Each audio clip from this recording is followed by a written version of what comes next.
If you've ever come across the problem of running 10 instances in 1 hour and being instance locked, that limit is now being increased from 10 to 15 per hour.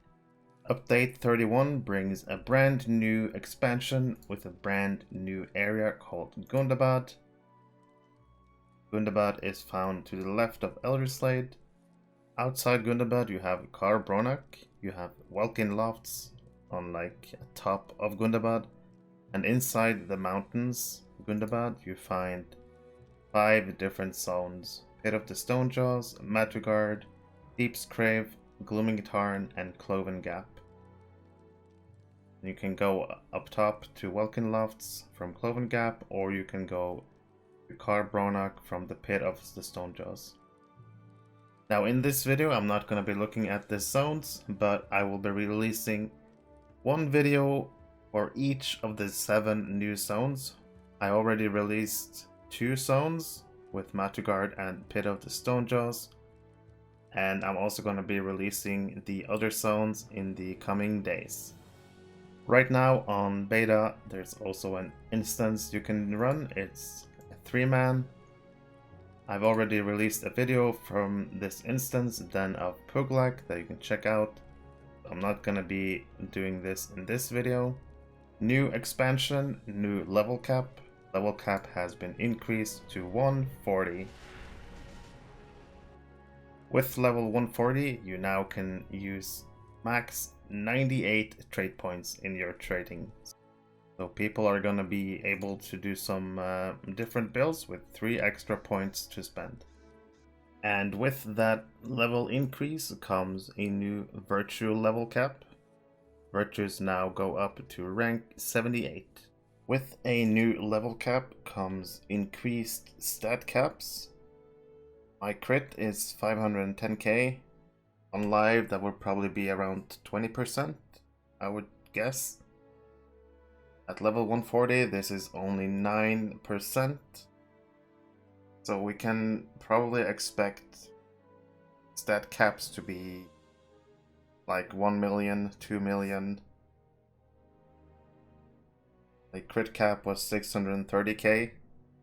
It's probably going to be doubled, maybe more. The stats are going to be pretty high. We can look at my mastery, it's over 1 million. And it's not even 200%, it's 106. The mastery cap is probably going to be close to 2 million. I'm not going to spend time trying to reach those caps with the current gear that we have. Would kind of require better gear, but stat caps are going to be really high with 140 cap. I already did a video on this with Loremaster, but a lot of the skills that used to root you when you use them can now be used on the move. And there's also a new shorter animation for Frost Lore. We can just quickly go through them if someone didn't see this already. You have Wind Lore, Fire Lore, Frost Lore with the better and shorter animation, Blinding Flash, Ancient Craft, Knowledge of Cures, Herb Lore, and Storm Lore. These can all be used on the move now.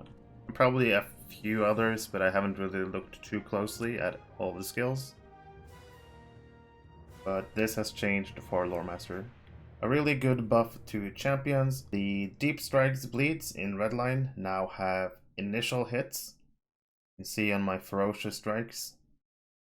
Deep Strikes now has initial hits. So no longer will champs just keep refreshing the bleed and the bleed not really ticking on the enemies. You also have an initial hit from the Deep Strikes bleed. Captain receives a new animation for cutting attack. This is the old one on live. This is cutting attack on beta right now. Looks more of a cut, actual cut. So pretty nice. There is a new crafting tier with the Gundabad expansion, just called Gundabad. As of this very first beta, this is just pretty much all your basic stuff. The stats and everything is the same as Minas Ithil, so there's still work to be done. But we definitely know that we're getting another crafting tier. When it comes to vendors in the new zone in Gundabad, there's a Gundabad crafting vendor, but it's early work, so you don't really see any work yet. But you can see that there's going to be recipes for different crafting locations.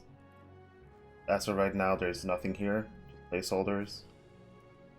The same goes for the Quartermaster Barter. You have your normal Hunter Guide, Warden Muster, and Return skills for the Noble Gate and Late stuff, but nothing else as of yet. We can see that there's going to be different reputation tiers all the way up to Celebrated.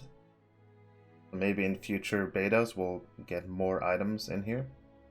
With Gundabad comes a new allegiance. You might remember allegiances from way back in Mordor. Allegiances now have their own tab. If you go into character, you'll find allegiances. You have the original 4 that was with Mordor, but you also have Selruka clan that you can join. And as you can see, it's pretty much the same system. You earn experience, you claim rewards as you get higher levels.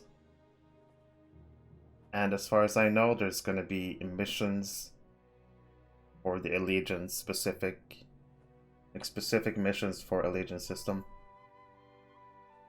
So we'll see what happens with this system going forward. PvP also gets some love with this update for level 140. There's going to be new armor. Going to be tier 2, tier 3, tier 4. Example, I'll H-tag one in each tier. And as you can see, just get stronger and more audacity, and you need a higher rank, get better gear. There's different tiers of armor. There's also going to be jewelry. Same thing as the armor. You need higher rank. You have the better gear. There's also essences for the Moors. And you have essences of tier 1, tier 2, and of course tier 3. Use the gold tier 3 essences, you need rank 10. In any case, it's nice seeing PvP get some love, some new essences, some new gear for PvP only. And I think these essences right here can only be used in the Moors, just like the gear. So it's Ettenmoor's specific gear. That's gonna be it for my report from the first beta of update 31. Thank you for watching, leave a like, subscribe to my channel, join my Discord, and I'll see you in the next one.